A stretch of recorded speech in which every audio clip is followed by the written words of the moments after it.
Halo Sobat Pans, di video kali ini kita akan membahas analisa saham ala maha guru kita yaitu Bapak Loh Keng Hong. Jadi dalam rangka pertemuan forum investor terdahsyat yang diadakan di Pontianak bulan lalu, dengan tema menjadi kaya di bursa saham Indonesia, Bapak Loh Keng Hong membagikan strateginya dalam berinvestasi saham. Nah, Bapak Loh sendiri juga dikenal sebagai Warren Buffett-nya Indonesia.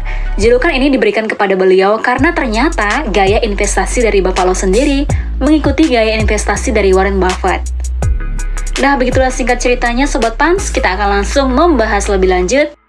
Jadi dalam analisis saham sendiri, Bapak Loh menjadi kiblat para investor, khususnya bagi investor yang menganut analisis fundamental. Nah, analisis fundamental sendiri adalah sebuah gaya analisis yang menitik beratkan faktor-faktor fundamental, seperti kinerja perusahaan dan manajemen suatu perusahaan. Cara menganalisa menggunakan metode fundamental pun cukup mudah. Kita hanya memerlukan laporan keuangan yang kemudian kita analisa sesuai pertimbangan fundamental. Yuk kita simak caranya. Jadi ada dua cara dalam mengakses laporan keuangan. Yang pertama melalui website IDX.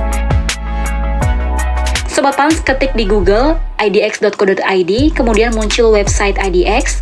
Sobat Pans langsung ke bagian submenu bertuliskan perusahaan tercatat. Lalu klik laporan keuangan dan tahunan. Dan Sobat Pans pilih saham. Kemudian pilih tahun yang ingin Sobat Pans lihat. Selanjutnya klik pilihan terapkan. Setelah itu Sobat Pans dapat mengunduh file. Nah, cara yang kedua untuk melihat laporan keuangan, Sobat Pans bisa cari di website resmi perusahaan. Misalnya, kita ingin mencari laporan keuangan, contohnya di sini Bank OCBC NISP. Nah, Sobat Pans ketik saja di Google website resmi OCBC NISP. Klik websitenya, lalu Sobat Pans silakan ke bagian pilihan tentang kami, dan klik laporan tahunan. Lalu kemudian Sobat Pans pilih tahun dan unduh file. Selain laporan keuangan tahunan, Sobat Pans juga bisa melihat laporan keuangan per bulan. Umumnya perusahaan menyajikan laporan keuangan per 3 bulan yang disebut triwulan. Gimana Sobat Pans? Cukup mudah kan mengakses laporan keuangan? Nah, selain dari itu, Sobat Pans juga bisa akses laporan keuangan ringkas di app mobile Pos 4. Cari saham yang Sobat Pans inginkan, misalnya saham NISP, kemudian geser tab ke bagian finansial. Nah, akan muncul banyak angka-angka seperti ini. Inilah yang dinamakan rasio-rasio fundamental yang dipakai untuk menganalisa fundamental perusahaan. Di app Post, ini sudah tersedia data-data real yang diambil langsung dari laporan keuangan, sehingga memudahkan Sobat Pans dalam menganalisa sebuah saham. Kemudian di Post Mobile 4 disajikan 3 jenis laporan keuangan yang masing-masing dari laporan tersebut ada account-account yang penting seperti yang pertama balance sheet yang terdiri dari account receivable atau piutang usaha, total aset atau keseluruhan aset perusahaan, total liabilitas atau keseluruhan utang perusahaan, dan total equity atau keseluruhan modal perusahaan, dan yang terakhir net debt atau utang bersih yakni utang jangka pendek maupun jangka panjang setelah dikurangi kas dan setara kas. Net debt yang negatif menandakan perusahaan punya lebih banyak kas dan setara kas dibanding utangnya yang berarti finansial lebih stabil.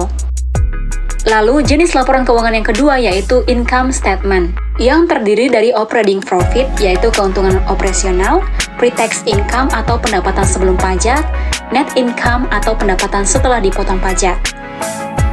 Nah, kemudian jenis laporan keuangan bagian ketiga yaitu cash flow yang terdiri dari operating cash flow yaitu uang yang masuk ke kas perusahaan dari hasil operasional. Lalu cash from financial act yaitu uang yang masuk ke kas perusahaan dari hasil penambahan modal. Free cash flow yaitu sisa kas perhitungan biaya kas keluar. Kemudian book value per share adalah jumlah rupiah yang menjadi milik tiap-tiap lembar saham dalam model perusahaan. Dan yang terakhir, cash equivalence yang merupakan aset lancar yang liquid atau mudah dicairkan sewaktu diperlukan. Ada dua variasi yang sering digunakan untuk menganalisa suatu saham, yaitu price earning ratio atau PER dan price to book value atau PBV. Kedua valuasi ini sama-sama kita gunakan untuk menilai murah atau mahalnya suatu perusahaan. Misalnya Sobat Pans bandingkan kedua saham antara saham BNLI atau Bank Permata dan NISP atau Bank OCBC NISP. BNLI di harga 950, sedangkan NISP di harga 1120. Sobat Pans lantas mengatakan saham NISP lebih mahal ketimbang saham BNLI, padahal hal tersebut belum tentu benar. Terkadang harga saham di market diapresiasi lebih tinggi daripada harga wajarnya. Yang maksudnya adalah saham di market saat ini tidak sesuai dengan nilai yang seharusnya atau nilai wajar. Karena nilai saham yang sesungguhnya merupakan tolak ukur dari sisi fundamental yang dilihat dari berbagai aspek, seperti pertumbuhan laba, rasio utang, dan pertumbuhan aset serta aspek lainnya.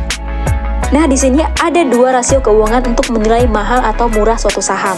Saham NISP memiliki PER dan VBV lebih rendah dibandingkan saham BNLI, walaupun secara harga lebih murah BNLI. Hal ini mencerminkan saham NISP lebih murah dibanding saham BNLI. Jadi, dalam menganalisa suatu saham, kita tidak melihat harga di market saja, melainkan melihat harga valuasi yang sebenarnya. Oleh karena itu, kita dapat berkaca pada maha guru kita yaitu Bapak Loh Keng Hong dengan mencari saham bervaluasi Mercy di harga bajai, yang maksudnya harga saham tidak diapresiasi di market, sehingga harga saham tidak mencapai harga yang seharusnya sesuai nilai bukunya. Sobat Pans bisa menilai mahal atau murah suatu saham menggunakan metode valuasi. Kali ini kita akan membahas dua metode valuasi yang sering dipakai oleh Bapak Loh Keng Hong sendiri. Perbedaan kedua metode ini terletak pada fokusnya, yaitu PER menilai suatu perusahaan menggunakan laba bersih, sedangkan PBV menilai suatu perusahaan dari nilai ekuitas atau modal perusahaan per satu lembar saham. Nah, Sobat Pans, untuk cara perhitungan PER dan VBV akan kita bahas di next video. Well done Sobat Pans, happy trading dan happy investing. Dan tentunya investasi aman hanya bersama Panin Sekuritas.